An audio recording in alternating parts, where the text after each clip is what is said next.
Sa patuloy na pagbibigay ng suporta sa mga kabataang Pilipino na may husay sa musika at malikhaing pagsulat, patuloy ang Department of Trade and Industry sa pagbibigay ng plataporma para sa kanilang talento. Kaya naman ngayong araw, kilalanin natin ng ilan sa mga nagniningning sa DTI Young Creatives Challenge Season 2 Songwriting category. At yan ay sina Kervin Kane, ang ating grand winner, Pluma bilang second place at Ferjun Cano and Audie Acabal ang fourth placer at kasama natin si Jupiter. Good morning and welcome sa Rise and Shine Pilipinas, guys. Good morning, po. And congratulations, guys. Ano nga ang naging inspirasyon nyo sa paggawa ng inyong winning song sa Young Creatives Challenge Season 2? Maaari nyo bang iba? Aspiration to write this song is yung 5-year break ko sa song. I almost quit music. However, that actually gave me the perspective na into a deeper level na lahat ng emotions and doubts is what actually shaped the song. Okay. Well, sa Pluma, as songwriters, paano nyo in-interpret yung journey nyo as musical artists? Very unique po yung setup nung paggawa nung song ko kasi sadness yun galing pero kinonvert ko yung sadness Wow. to happiness. Okay. Parang appreciation siya ng special someone ng lahat ng tao. Kumbaga, lahat ng tao ay may pahinga sa buhay. Kaya Yun. pahinga yung title ng song ko. Yan po.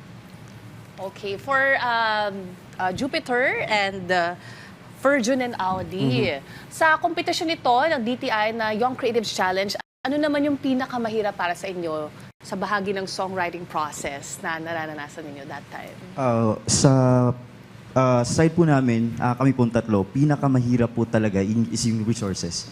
So, may talents, may may talento, pero pag kulang po yung resources, mahirap po i-deliver ng isang artist yung talento niya. And thankful kami dahil yung DTI at ang Malikhaing Pinoy ay nagkaroon ng plataforma para po sa amin mabigay yung talento namin sa mga tao. When you say resources, ano yun? Can you give us examples? Example po sa amin po, kulang po kami in terms of equipment. Kasi Yes po, yes po. Go ahead. Go ahead.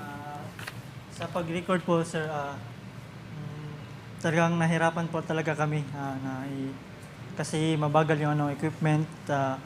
Tapos, laking salamat. Tsaka, nagawa namin na i-present sa mga tao. Okay. At Kasi sa bagay, kahit anong galing mo kumanta, kahit anong ganda ng music mo, kung wala kang tamang recording equipment, I mean, well, phones may work, pero kung isasali mo sa competition, it can't work, mahirap, ano? Tama ba? Jupiter, you're about to say something. So, bali yung ginawa po namin is we maximize what we have.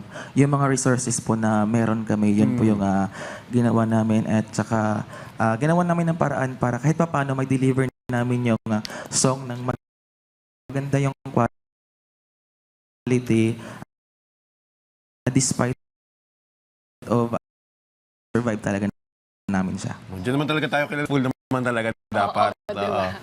Kay Kervin Kane naman, bilang grand winner, ano yung pakiramdam na napilang ng napakaraming talented na entries sa Yes, buong Kervin. bansa? Actually, I'm grateful and honored na napili yung song ko. Kasi lahat ng effort and also lahat ng binuhos kong time to craft the music is actually na-recognize na siya. Ang sarap sa feeling. Yung kanta And, pinanalo mo, gaano katagal mo ginawa? Oh. actually, I think that the creative process went for almost like 1 month. 1 month. Yes. 1 month. At para naman kay Pluma, any challenges that you have experienced nung binubuo mo yung winning piece mo?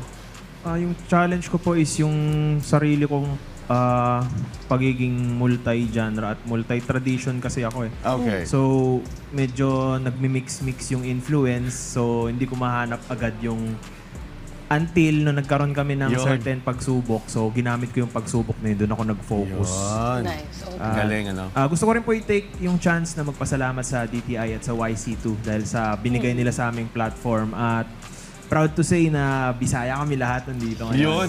Yeah. Waray.